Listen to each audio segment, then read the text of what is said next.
Hey everyone, just walked out of the theater from seeing the brand new film Companion that dropped on Thursday night last week, starring Jack Quaid as Josh and Sophie Thatcher as Iris. Sophie Thatcher, we just saw her back in November in Heretic, which I loved, and she was fantastic there. And I always like Jack Quaid when he shows up. And this is going to be a full review. It dropped on Thursday night. It's Sunday, so we're just going to go right into this bad boy. I've been interested in seeing this since I saw the first trailer. The second, unfortunately, the latest trailer gives up a plot point they shouldn't have gave away in the trailer. Some of these trailers nowadays, they're killing me with giving stuff away. But Iris is a companion or a love robot that Josh has purchased, or he's actually renting. He doesn't even own it. But we don't know that right in the beginning of the film, unless you saw the trailer that gave it away, which marketing. Hollywood, please stop giving away plot points like this. I kind of figured she was from the first trailer, but the way they play it in the beginning of the film, you would just think they're a couple that are in love, a young couple in love. So please stop giving stuff away in trailers like that. Jesus, I don't even like watching trailers past the first one anymore. They give way too much away.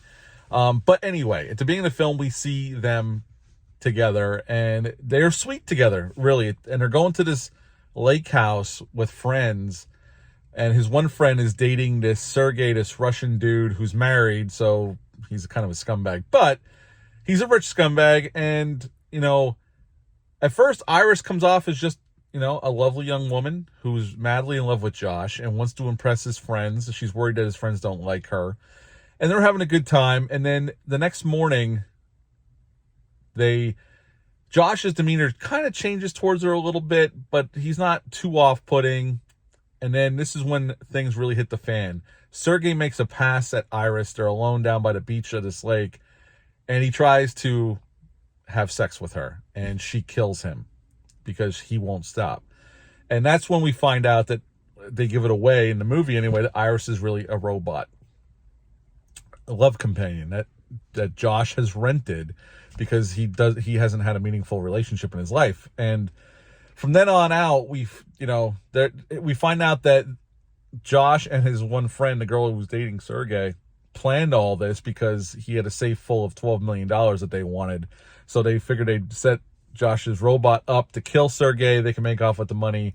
They include their other friends that came, although the one friend's boyfriend is actually a robot as well. We find out about halfway through the movie. And pretty much, Iris is just trying to survive, and they're trying to find her because they're trying to turn her in. More people get killed, and at the end of the movie, Iris kills Josh and gets away. She has full autonomy at this point, and that's the end of Companion. So what to like about this film? Well, what I like about it is, first of all, it's only an hour and 37 minutes long, and the filmmakers were very smart to keep it a nice, tight hour and 37 minutes long. The movie really never drags. We get our setup, and then we get what's really going on, and them trying to clean up their mess. And they're very incapable of doing so. These people aren't mastermind criminals, obviously. They're kind of just D-bags. We find out even Josh is kind of a D-bag, and although we don't know it at first. Like I said, they do play it straight at first. It's like Josh seems like a really good guy. He cares about Iris, and I think deep down he probably did, because it's the only affection he's ever gotten from a woman, probably besides his mother. But I like when they peel back the layers, and the movie, once it hits its stride, it goes, and it gets bloody. They definitely throw around the blood here. When people get killed, it's bloody and it's messy, and I was there for it. Obviously, with the advent of, they're starting to develop real robot companions in this world, and we're not too far off from people being able to purchase one. It definitely dives in and asks some questions about this whole industry that seems to be not too far away.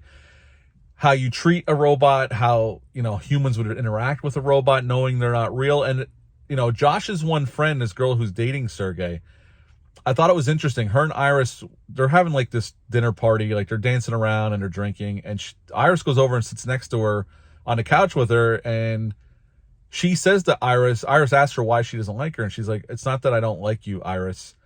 It's just when I'm around you, I feel so replaceable."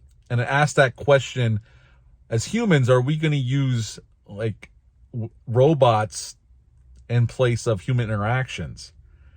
And Iris couldn't understand why she would say that, but I could see how a woman would feel like that. You have this really pretty robot who acts like a female, looks like a complete human, is sweet, loving, caring. I could see why the other a real female would feel threatened by that and replaceable, because it's much easier for a guy to purchase a robot that's going to be obedient to him and be loyal and just want to, give him whatever he wants, instead of trying to have a real meaningful relationship with a real woman that takes work. And there's always going to be some kind of issue that you got to work through. So love is hard sometimes. You got to work through it. I mean, I've been with my wife for 25 years, and it takes effort. You can't just be lazy about it or not put it in the effort. And Josh just wanted the easy way out because he hasn't had a meaningful relationship with a woman. At least that's the sense I got from it. But really, at the end of the day, it's just him using the robots to try to, because even his friend gets killed and he takes his robot and turns him into his robot to help clean up the mess and try to get Iris. So it's a very interesting movie, but it's also very fun. There's some comedy in it as well. And in my mind, as I'm sitting there watching it unfold, I'm like, this is like a movie Paul Verhoeven would have made back in the early to mid 90s. Definitely. This like feels like a Paul Verhoeven movie, although just not as crazy. Paul Verhoeven definitely would have pushed it further than they do here, but they do push it, and they do use the R rating for maximum effect. It gets bloody, it gets gory, and they don't pull any punches. But at the end of the day, it's well acted, it's well directed, it's well edited for maximum impact and keeping it tight instead of dragging it out. I think if it would have went on any longer, it would have been a little bit too much. I think they found the right balance.